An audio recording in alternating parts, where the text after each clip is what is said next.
जय माता दी दोस्तों यारो, आज जरूर सुने कहते हैं सोमवार के दिन अगर अष्टमी तिथि पड़े और उस दिन अगर 5 बेलपत्र भगवान शिव को समर्पित कर दी जाए तो व्यक्ति जो सोचकर जिस कामना से जिस मनफल के लिए बलता है उसकी वो कामना मात्र 3 महीने में पूरी हो जाती। मात्र 3 महीने। एक बात बहुत सुंदर है, ध्यान रखिएगा। थोड़ा सा कभी अगर मौका लगे सोमवार की अष्टमी पड़ जाए, क्या पड़ जाए सोमवार की, जम के बोलो जरा। अष्टमी या तो सोमवार की अष्टमी पड़ जाए या हर महीने शिवरात्रि आती है, हर महीने आती, या तो सोमवार की अष्टमी पड़ जाए या फिर सोमवार की शिवरात्रि पड़ जाए हर महीने। आप प्रयास कर कहीं से देसी गाय का दूध मिल जाए, थोड़ा सा दूध देसी गाय का मिल जाए, थोड़ा सा देसी गाय का थोड़ा सा दूध अगर प्राप्त हो जाए, बेलपत्री के पत्ते से दूध कटोरी में लेकर मात्र बेलपत्र के पत्रे से एक एक बूंद अगर दूध, आप एक बूंद अगर ज्यादा ना मिला हो, 1 चम्मच भी अगर आपको दूध देसी गाय का मिल गया हो और सोमवार की अष्टमी पड़ जाए या सोमवार की जम के बोलो शिवरात्रि पड़ जाए, उसमें केवल अगर देसी गाय का दूध मिल जाए, जर्सी गाय का नहीं हो, देसी गाय का अगर दूध मिल जाए बेलपत्री के पत्ते से, तुम्हारे घर के अंदर अगर शिवलिंग है या मंदिर में शिवलिंग है या तुम्हारे नजदीक में कोई शिवलिंग है, उस पर बूंद बूंद एक एक बूंद अगर शिवलिंग पर दूध समर्पित कर रहे हो, श्री शिवाय नमस्तुभ्यम नमः शिवाय, या इस बेलपत्र को अशोक सुंदरी वाली जगह पर अगर आप समर्पित कर देते हैं, फिर आप जिस भी चीज के लिए अप्लाई करें, मेरा देवती देव महादेव आपका हाथ पकड़कर खींचकर आगे बढ़ा ही दे। मेहनत करना, कर्म पूरा करना, पढ़ाई अच्छी करना और पढ़ाई के साथ में विद्या अध्ययन करने के साथ में अच्छी मेहनत के साथ में देसी गाय का दूध भगवान शंकर को समर्पित करना, भगवान शंकर को समर्पित करना। देसी गाय का दूध धीरे धीरे धीरे धीरे समभाव के साथ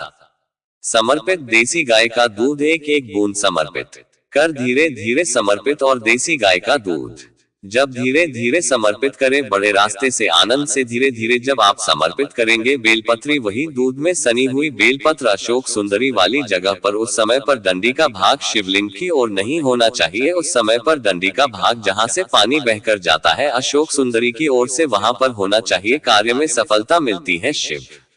तत्व को धारण। मवार की अष्टमी का मतलब आपको इंदौर की कथा में बताया था, जिस दिन शंकर और पार्वती के मिलन का दिवस, और केवल एक माता पार्वती के अकेले मिलन का नहीं, 64 योगनिक भगवान शंकर से मिलने के लिए आती है। पीला चंदन लगा, कितना लगाना है, बीच वाला जो पत्ता है उस पर पीला चंदन। जब आपको लगे कि मेरा जीवन बहुत कष्टम है, अब ये रोग, अब ये कष्ट दूर ही नहीं हो रहा, अब यह आए दिन तकलीफ पर तकलीफ बढ़ती जा रही है, आए दिन रोग बीमारी, पैसा घर में बच नहीं रहा, बहुत कष्टम जीवन है, इसमें लगाओ पीला चंदन। बेल पत्री की बीज पत्ती महाराज, और बीज पत्ती पर जब चंदन लग जाए, लगने के बाद में ये दोनों पत्ती पर लाल चंदन लगा लीजिए। इन दोनों पत्ती के बीच में जो डंडी का भाग होता है, आपको कहा था, आपको स्मरण में होगा शायद, हमने जब बेलपत्री की महत्वता बताई थी तो उस बेलपत्र की महत्वता में कहा था ब्रह्मा विष्णु महेश ये 3 है, बोला था बीच में यह बड़ी पत्ती से लेकर जो 2 पत्तियां होती हैं, इनके बीच में जो जगह बचती है, इसमें मां पार्वती के 64 योगनिक, साथ में जितनी भी देवी के स्वरूप है वह माता 64 योगनिक में यहाँ पर विराजमान होती है। 2 पत्ती के नीचे से जो डंडी होती है नीचे तक, ये पूरी डंडी में 33 कोट देवी देवताओं विराजमान होते हैं। इस पूरी डंडी के अंदर तो ये बीच वाली पत्ती है, ये जो बीच वाली पत्ती का जो भाग होता है, इस पत्ती के भाग में शहद का प्रयोग कर कर, यहाँ पीला चंदन, लाल चंदन, शहद का प्रयोग कर कर, इसी तरह से पकड़ कर ये बेलपत्री की जो डंडी है वो अशोक सुंदरी पर जब आप समर्पित करें तो जहाँ से जल बहता है उस ओर पर इस पत्ती को चढ़ाकर केवल आपके हृदय की बात कहकर देव अधिदेव महादेव से कोई भी शिव जी का मंत्र, पंचाक्षर नमः शिवाय, शाक्षर ओम नमः शिवाय, श्री शिवाय नमस्तुभ्यम या महामृत्युंजय मंत्र जो शिव का मंत्र हो आपके पास में, उसको बोलते हुए देवाधिदेव महादेव को धीरे धीरे जल की धार चढ़ाना प्रारंभ करो। जल की धार जब पूर्ण होने लगे, उसमें थोड़ा जल बचे, तब अशोक सुंदरी पर जो तुमने पत्थर चढ़ाए हैं वहां उस जलधार को चढ़ाइए। प्रयोग आपको केवल सोमवार की अष्टमी पढ़ने पर ही करना। कौन से दिन करेंगे, जम के बोलिए जरा। सोमवार की अष्टमी पढ़ने पर यह प्रयोग करें और जल चढ़ाकर बाबा से विनती कर कर उसी बेलपत्र को वापस उठाकर कहीं जलाशय में या किसी पेड़ के नीचे विसर्जन कर दे और 1 लोटा जल वहां भी चढ़ा द, बस निवेदन कर कर आ जाए मेरा बाबा 3 माह के अंदर हाथ जरूर पकड़ेगा और आपको दलदल से बाहर निकाल बात और आपसे कहेंगे उतारिए जिसके शरीर में सफेद चमड़ी पड़ने लगती है, चर्म रोग हो जाता है या चेहरे पर आंख के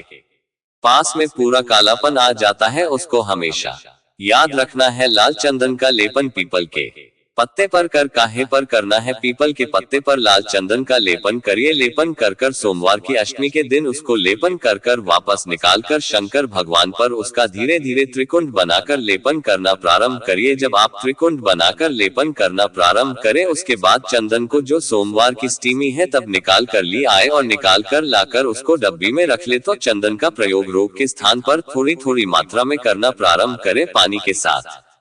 मिलाकर, परंतु चंदन को केवल 6 से 7 दिन में प्रयोग करिएगा, ज्यादा नहीं, धीरे धीरे चमड़ी। परंतु उसको सोमवार की अष्टमी के दिन सिद्ध कर बनाना है। उसको सोमवार के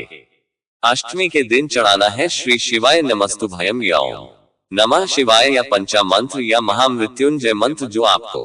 आता, शिव जी का जो नाम आपको याद हो उसको बोलकर चढ़ उसको लिया, फिर उसको अपने शरीर पर लगाना प्रारंभ करो। उसका फल आपको 15 दिन के अंदर धीरे धीरे प्राप्त होना